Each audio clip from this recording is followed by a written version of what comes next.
Well, we're dealing with accoutrements of heaven. We're talking about heaven overall. Again, this came up months and months ago, and when Miss Lou came to me and said, "Why don't we talk about heaven?" I said, "That sounds like a good idea." And so I started kind of thinking about it, and then I sent out that sheet asking you to write in the questions that you had, or to say, okay, what's my top 10 of these questions? And we're trying to work through these things. And we've dealt with some difficult topics.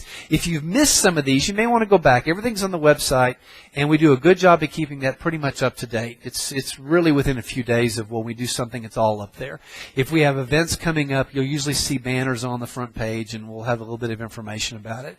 But we talked about things like, will we be able to see Earth and the events going on down here? We talked about that. We talked about things like, will we know each other when we're in heaven? Will we look like ourselves? Will we keep our names? You know, we dealt last few weeks on some difficult topics. Like a couple weeks ago, we dealt with, what about those people who've never heard? What about that baby that's killed in the womb? Again, abortion kills millions of people, millions of babies a day. What about millions a year? What about those little people? What about the babies who die younger? Or those people who are mentally deficient, just don't have the ability to understand Christ? Oh, we always throw out that tribe in Africa that never has the ability to hear. We talked about that. We saw that some of these come out on different sides. God provides for everyone equally, but we have a little bit of responsibility in some of it. So we talked about that. And last week, we talked about mansions in heaven, the accoutrements of heaven. We started... Excuse me. We started it last week. The accoutrements. We talked about mansions. And yes, we will have mansions in heaven, but not the way we define the word mansion. You have to understand that sometimes in 400 years, a word changes meaning. And so again, if you don't know what that means, look that up. We talked about robes, some of the things we'll have. So we're talking about the accoutrements of heaven, and we're going to finish it today. And the best way to use the word accoutrement will be the stuff of heaven. What is some of the stuff we're going to get when we get there? We always want stuff down here. We chase and chase and chase after all these things. We invest years of our life to buy this expensive thing that's just going to break down. So what is maybe God going to give us when we get there that we can have a little bit of fun with it? And we're going to find out that God blesses us in unimaginable ways. But usually it's for His blessing. But we're going to see if we can get there. We're talking about crowns this morning.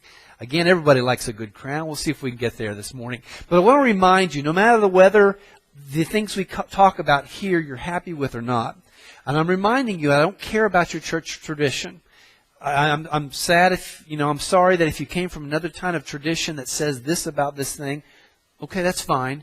But all I care about is the Bible. I don't care that this thing was invented in 1412 at this council. That's not my concern.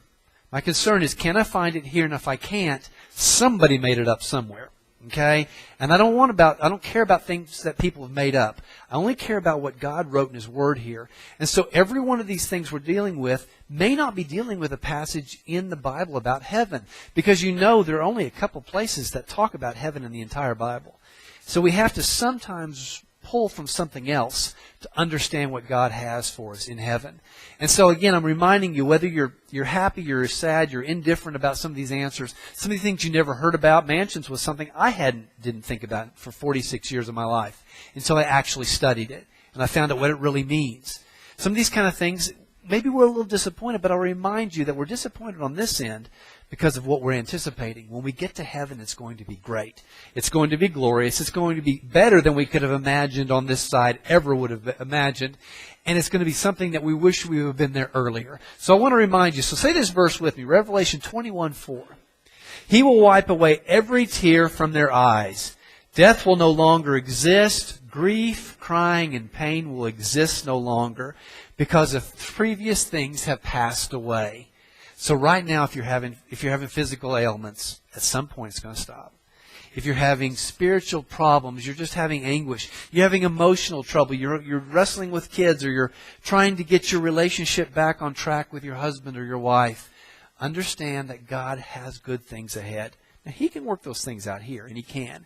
I believe in a big God. He can solve your health problems tomorrow. I think He can. I believe in a mighty God. I know that He can bring your marriage back together. I know that He can restore your children and bring you back to the life that He's called you to. sometimes you just got to turn that over to Him. But heaven's going to be good. And this morning, again, we started off with the song Crown Him with Many Crowns. I love the backstory of things. You know that because we always talk a little bit of backstory every week with whatever we're dealing with. I love the story of this song because it kind of makes me laugh. Usually the backstory is more interesting than the thing itself. To find out the painting, we love the painting, but why did the person paint the painting? Or this great song, but why did the person write the song? That's always the most interesting part to me. Again, the storyteller in me. I love to hear why something occurred, not necessarily the thing itself. And Crowning with Many Crowns, that hymn we started off with this morning, is a 200-year-old hymn, over 200 years old. But it's got a great story in itself. And it begins in the 15th century with King Henry VIII. Now, we all have heard King Henry VIII. He married Catherine of Aragon, and Anne Boleyn didn't make it out real well with that marriage. If you remember, she lost her head in that one. But this is the kind of guy he was. He tended to want to take control of things. He wanted political and religious freedom from continental Europe. If you know this is the beginning of the Church of England. He's trying to start his own church, and he doesn't like it that some other guy has influence over his people. And so through the act of supremacy, the king was declared the supreme head of the Church of England. And again, if you've not heard the Church of England, that would be the Anglican Church today. Again, we've got Anglican friends out there, and they're all around us. And so at this point, you can understand that very quickly, those churches started to fight a little bit. The Catholic Church got frustrated that they lost so many people out of England. And England people were frustrated because they didn't want the influence of Rome. The king was doing what he could to protect his own people. So several hundred years later, we're now into the 19th century, early 1800s. Crown Him with Many Crowns was written. It was a wonderful example of how God can take these warring churches and kind of bring them together. And I don't think that they wanted it to come together this way. But I love the story. A guy named Matthew Bridges wrote this original hymn in 1851. And he wrote it because he was a Catholic. He wrote it with 6 verses written with reference to Catholic theology. Now, you're going to have to be a deep theologian to figure out what's Catholic in this and what's Anglican in it, because I can't tell the difference. It all looks like Revelation to me, and I think it's all beautiful. But what happened was, Bridges wrote this, but it was being sung in the Anglican Church. And so another guy says, I don't like those Catholics bringing in their theology into our church. And so a guy named Godfrey Thring, he writes 6 more verses with reference to Anglican theology. Okay? Again, crazy thing. We all think these things came from us when this song was never written for the Baptists at all. It's not a Baptist song at all. And I love it that it kind of makes it fun because we really are one church. I love the word Catholic because the Latin word katholoi means universal. We should be one church. And all too often we're split up over the things that really never matter. But we've got these 2 people fighting. We've got a guy who wrote this hymn. He wrote 6 verses to it. We've got it being sung in an Anglican church, and the Anglicans are trying to remove the Catholics, so an Anglican writes a good 6 verses to it.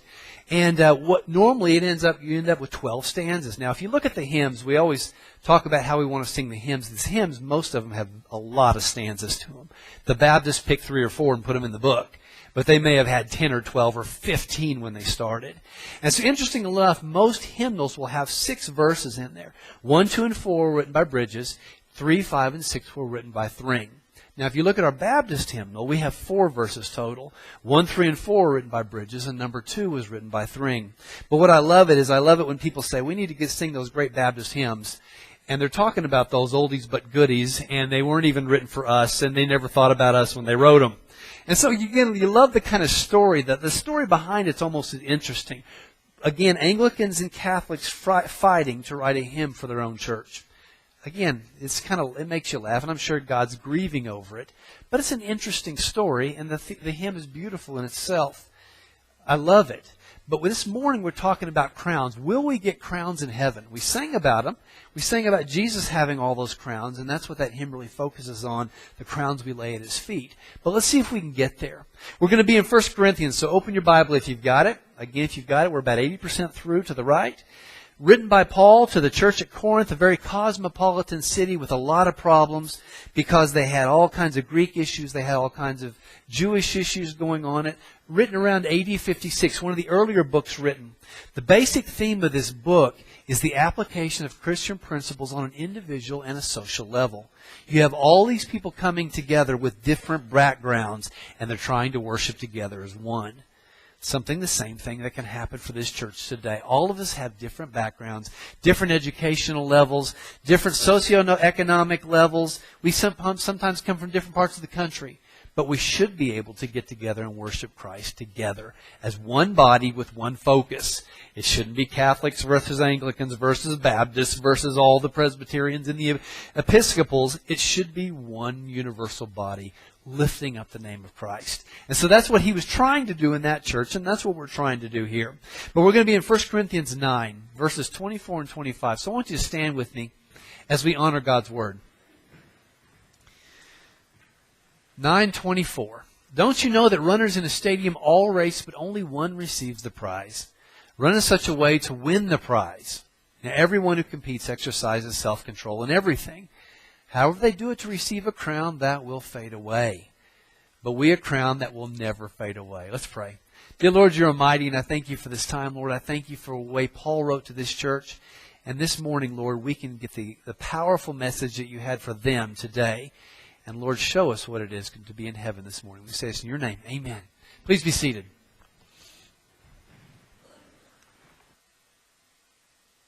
A little bit of backstory for where we're going. We don't see crowns very much today. Again, you may find some of those third world countries, some of their leaders may still wear a crown. We know that the Queen and all the crown jewels are over there, but they don't really wear them. They only bring them out on special times a year. They were worn by royal personages as a badge of sovereignty. That's usually what they were trying to do. When you look at the Greeks and Romans, they had crowns, but they were made usually of grass and flowers, laurel, oak, and olive leaves. This is the typical kind of crown they wore. Again, one of the interesting things is the Greek word for crown is Stephanos. Again, you think back of Stephen in the book of Acts. He was the first Christian martyr. If anyone was a crown for Christ, it was Stephen, because he gave his life for the Lord, sacrificing all that he had. I mean, that's a true concept of a crown, to be able to be put apart and separated out. Stephen was that. So we get the word Stephanos in the Greek. Again, crowns are a badge of loyalty. You see them as prizes in games. They're a symbol of honor. All kinds of interesting things like that. You look in the history, Alexander the Great, one of the first Greeks, took the concept of a gold crown from the Persians. So that's why he wore a crown. Antony in Egypt, he wore a crown because that was part of the culture there, and he was the head of Egypt at that time. The English crown we know is probably the most famous. It's adorned with all kinds of jeweled bands, crosses, and scepters, all these kind of things. But you look at it, a crown is meant to set someone apart. That's what a crown's meant to do. We don't have crowns because none of us have the kind of cash. And it would probably be stolen pretty quickly out here in this area if we walked around with a gold crown on our head. So it's not one of those things you want to advertise. But is God going to set us apart in heaven? Again, a crown sets a king, a leader, apart from everyone else. You see that guy coming through with that big red thing and the cross and all the gold and jewels. You know not to touch that. It's just something you stay away from. And that's the kind of thing here. Is God going to set us apart? Well, again, the main concept here, we will have heavenly crowns. So let's just move on into it. We're going to have heavenly crowns, but I don't know if necessarily it's going to be what you expect. So let's see if we can get there. There are 5 different crowns seen in the Bible, and I want to quickly talk about them this morning. 5 different crowns. At least one of these crowns will be given to everyone who enters. Okay? Doesn't mean you can't earn more. But you're going to have to see what the kind of criteria are for these crowns, because each one of them is very specific. Just as a crown on earth is to honor someone, so as it is in heaven. Because of your obedience, because of the way you lived your life, Jesus is going to lay a crown on you. Can you imagine that? The King of the universe giving me a crown for just being what He called me to be. When He gave me everything I needed to be that. It doesn't make any sense, but He's going to honor us with that kind of activity. Each of these crowns are rewards for different types of races we have in life. Okay? There are 5, and we're going to get ready to track through these. Because they are received, and what's neat about this, because they're received in a righteous way and not by force, it means they're never going to be taken away. They're imperishable. They can't be lost. Again, you look at people today, if they're warring nations, hundreds of years ago, the way a king took over the authority of that other nation is he took that crown.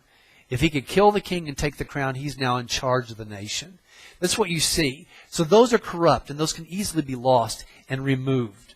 They can be taken from one person to another. But the crown that Christ gives us is imperishable. It is uncorruptible, and it cannot be removed. Except by us. And we'll look at that. And interesting stuff.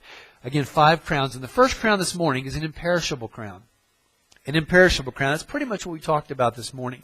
This is a crown for those who discipline their bodies and have self-control. And these are the verses we looked at.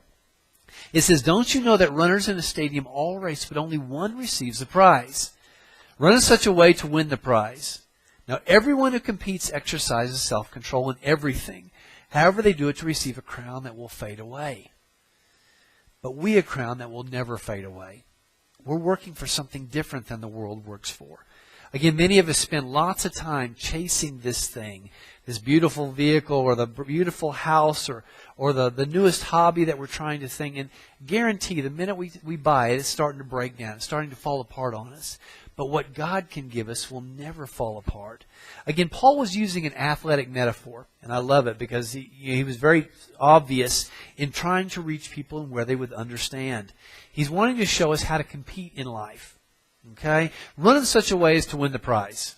Is that how you're running your life right now? And I pray it is.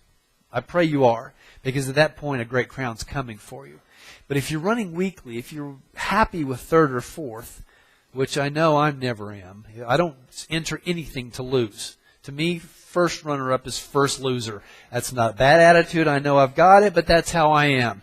Either I win it or I don't try out. I'm just not going to be part of it if I can't win this thing or really make a good competition. It'll show. I'm going to make it happen. But Paul at this point was thinking of the Isthmian Games held near Corinth. Now these are the second only to the Olympic Games. They were biannual, held every other year. It was a competition where they would have runners, they would have people throwing things, a lot of the kind of the original things you see in the Olympics today. Again, it started in 776, and this was held in Corinth, written to the church at Corinth. So he's bringing in a metaphor they would have understand. The victor of whatever competition he was in received a crown made of weathered celery plants. Again, just a simple little celery wreath around it. Again, what happens if you keep plants more than a few days and they're not planted?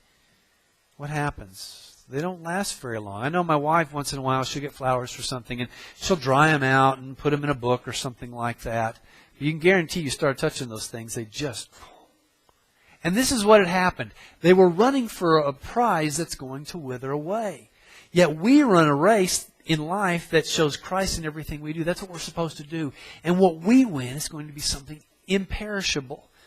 And if we do this, we will have a crown that will never wither away. Look at Matthew 6. Don't collect for yourselves treasures on earth, which is where most of us are. I'm with you. Where moth and rust destroy and where thieves break in and steal, but collect for yourselves treasures in heaven. These are the kind of things we need to work for. If you discipline yourself now to live the life God has called you to live, you will have this crown. Is this something you're looking forward to? Is it worth the effort for you? And if it's not, what's wrong with you? Because that's the question. God has this great thing for us. And we need to work in such a way that we win this prize. Don't come in first runner-up. Win the prize. Come in first. Do the best that you can.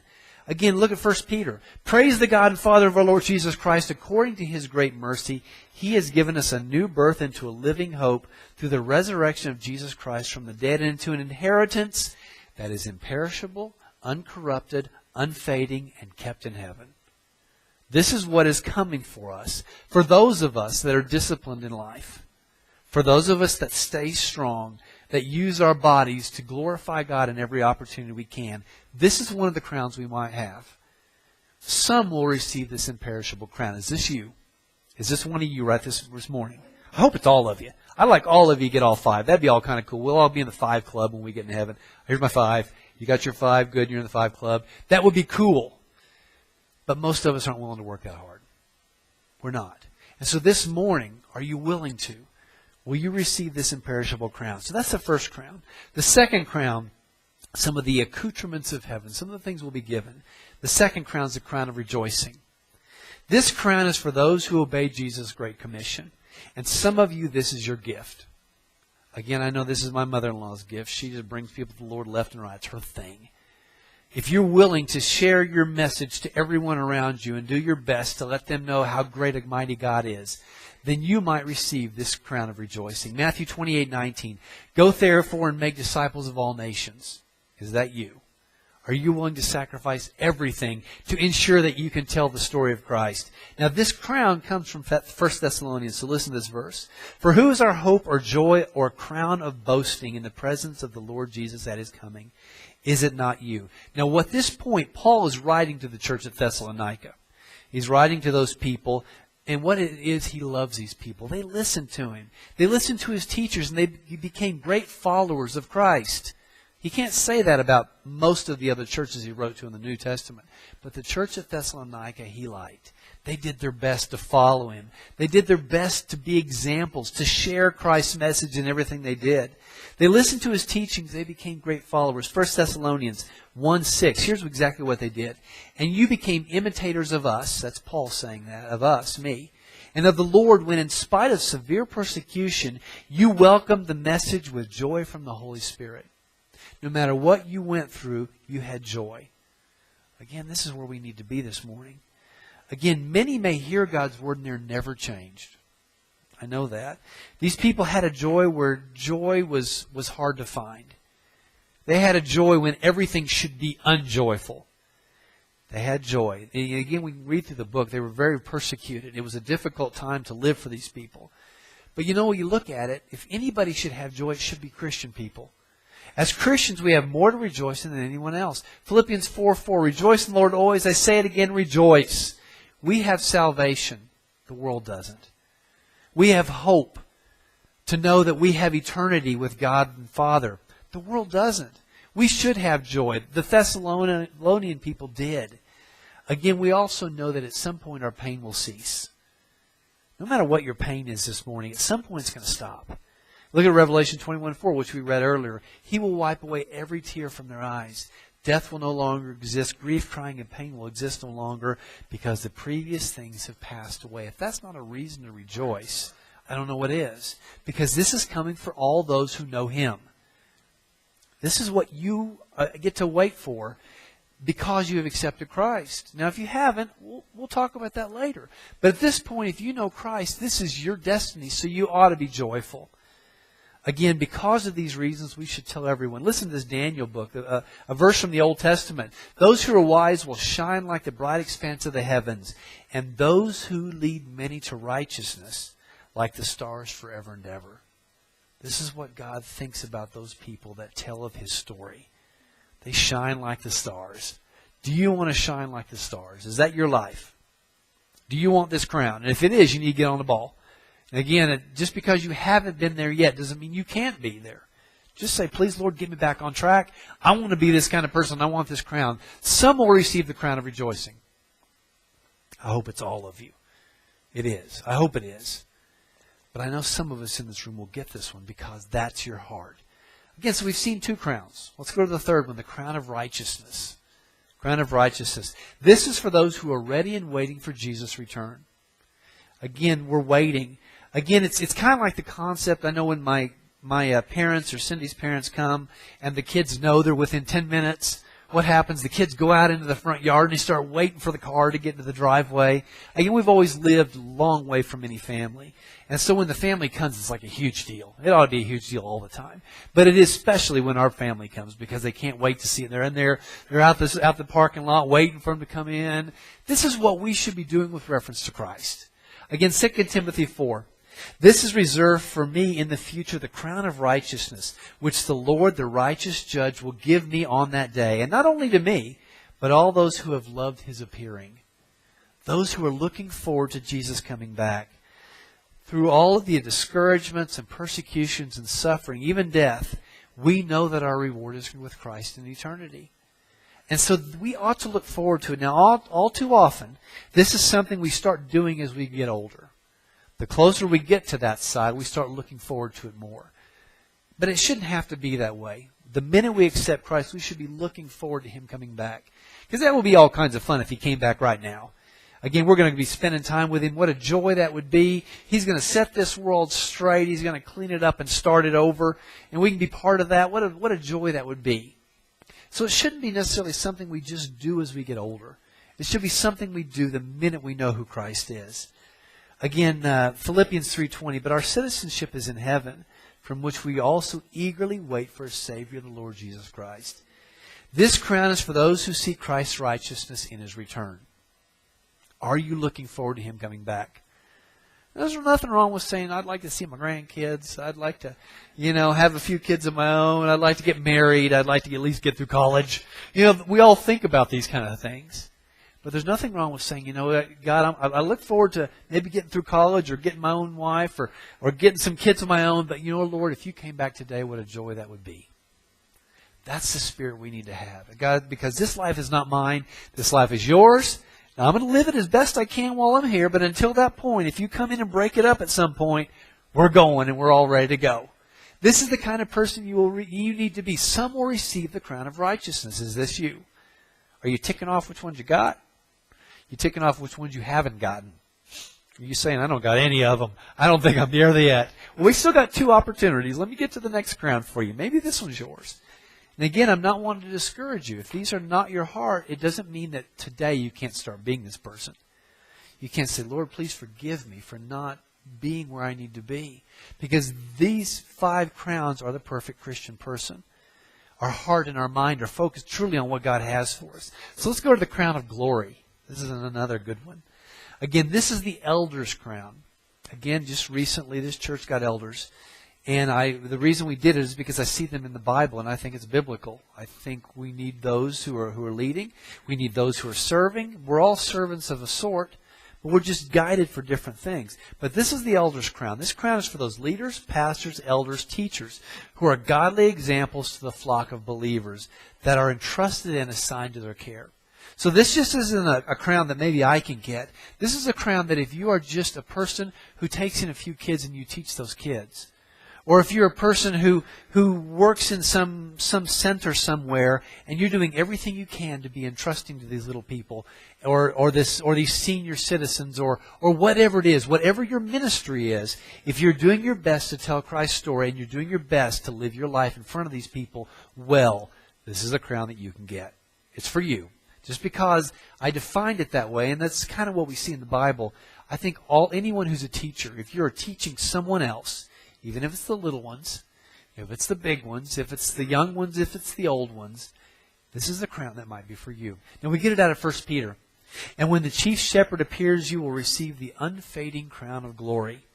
Peter's addressing at this point, again, context is everything. He's addressing the elders in this church and a lot of the leaders in the church.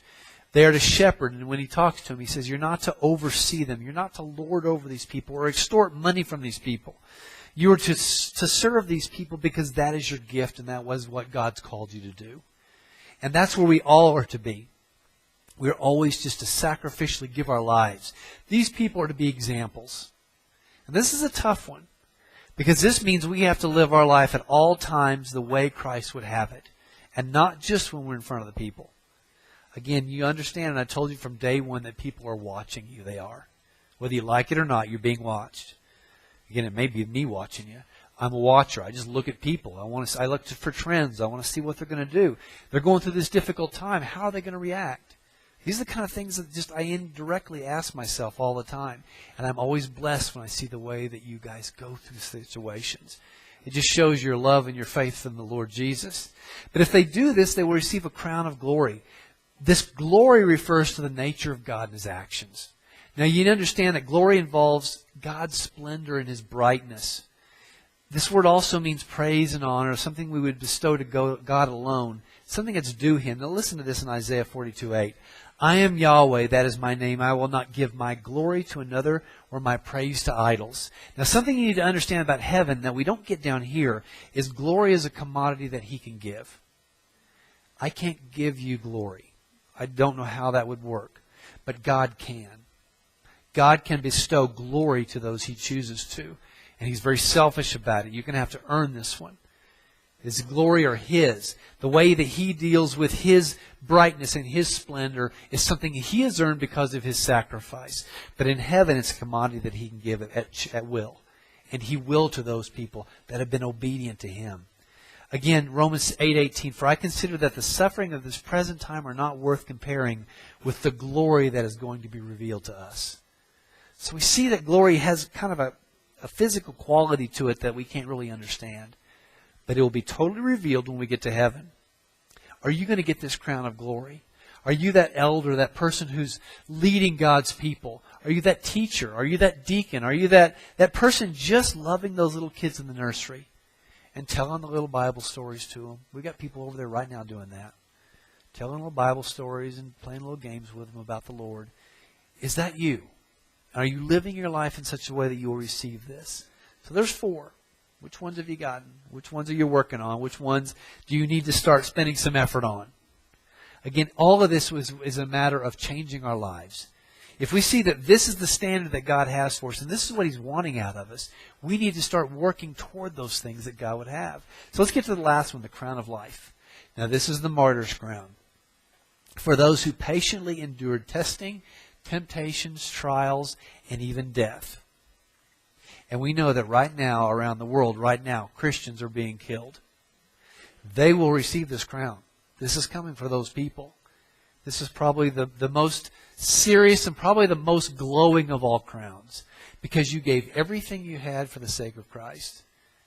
Again, I had an interesting question this morning. Someone came in and asked, what would happen if we denied Christ to save our family? And I got to thinking about it. We got to talking about it. No way does that end well. Let's say that I do my best to protect my family, so I deny Christ. Christ will forgive me, but my children now saw an example of me following someone I wasn't willing to give my life for. And if we're over there, let's say that they're ISIS, those people are going to be taken into ISIS anyway. They never will get to see a perfect, beautiful example of a Christian person sacrificing everything he had for his belief in his God. They'll never have that as a memory. So you see these kind of things. It never works out well when we go against what God has for us. Because, yeah, they may kill our kids, but those kids we've talked about, they're going to heaven. They're going to be taken care of. They may kill us, but we're going to heaven. Sadly enough, our children may stay here because they want to inscript them into some war. But those kids will always have in their memory that my dad gave his life for his God. Something different about his God that was loving and caring than the God they're telling me I'm to follow. There's just no good end to going against Christ. And that's what we see right now. We see such a sacrifice about people around the world right now. Again, we're not in that situation. And I pray that we don't ever get there, but we know it's coming at some point. It will come. So don't be foolish to say it won't, because we're America. All the cracks are in the wall. The water's starting to come in. So it's going to be coming. And it's going to be here. How will you deal with that sacrifice when it comes? It's one of those things you need to set your mind on now. There is no way. It's not Machiavellian in such a way that evil will make good. Evil never turns to good. By doing something against God, it will never make God blessed or glorified. Will He be shown in any way? So this is a very serious one. Look at Revelation 2:10. Don't be afraid of what you are about to suffer. Look, the devil is about to throw some of you into prison to test you. You'll have affliction for 10 days. But be faithful unto death, and I will give you the crown of life. This is what we see happening for those people who are willing to sacrifice everything. This is for those who endure suffering and confront persecution, even to death. It's easy to say we would never back down. But given that situation that I was asked this week, they'll keep my kids alive if I deny Christ. What do you do? What do you do? Again, my resolution is that there's no way that I can deny my God. God will take care of my kids, even if I'm not here. This is the kind of people we need to be. The word life and crown of life often shows this high relationship with God. Jesus wants a good life for us now. And that's what I love about Jesus.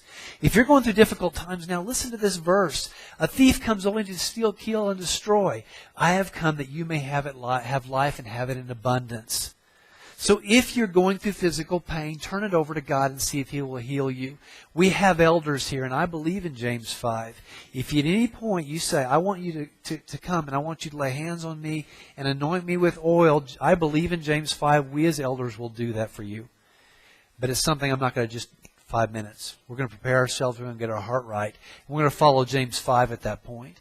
But if you've got other issues going on in your life, if you've got depression, if you've got sadness, if you've got trouble in your marriage, God can heal all these things. He wants you to have a great life now. He does. But listen to this next verse. He wants you to have a great life in the life to come. 1 John 2. And this is the promise that He Himself made to us, eternal life. This is just a short time. And I love that Revelation passage where it says, oh, just for 10 days. He's kind of being facetious. This life is such a short time. It's just like 10 days. It doesn't really matter. Just a short time. And then you'll be with God in eternity. Some will receive the crown of life. I pray that doesn't happen. I don't want to get that one. But I will do what I'm called to do. And I pray that all of you are strong enough when that comes. Because it may not come to this. It just may mean that you have to make a decision in your work to follow Christ or not.